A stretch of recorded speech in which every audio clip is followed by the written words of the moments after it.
But I wanted to include something about where our food came from, because I was very conscious that the public was losing touch with where their food came from.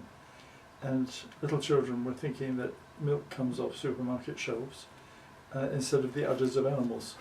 And they have quite a sanitised system of meat production, so people even lose sight of the fact that meat actually comes from animals.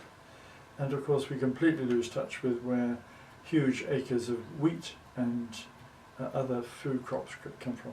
So I wanted to do that as part of it. And as we're Christians, I wanted to give people back scientific permission to believe in God, because I felt that had been taken away. So there's a whole package really, and so we call it Noah's Ark for lots of reasons, for conservation, fun, interest, lots of animals, all sorts of possibilities.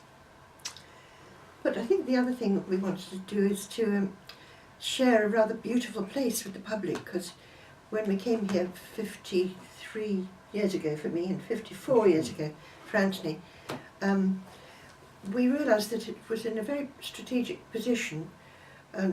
Lovely old 400 years old, this farmhouse, this old fireplace used to be used for roasting oxen, I suppose, to feed the family, and it's been used since for homework and family gatherings.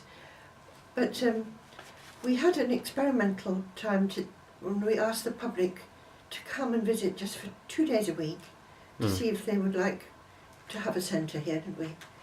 And just about everyone said, please go for it, we've got nothing like that in this area, nothing much for our children to do that's outside. So on the strength of that, we went for it the next January, feeling very, very nervous. We actually had started some years before using our moat. We dug the moat out, and therefore we'd had all sorts of challenges across the moat, which usually ended up with everybody getting wet. So we had balance beams and swings and a zip line and various things, and that all seemed huge fun, so we thought we'd transfer it, but we were a bit shocked at how safe we had to make it. So we can no longer have all the risks that we had before. Anthony had been in the army, so he was used to very dangerous zip lines and such like, weren't you? Is it safe?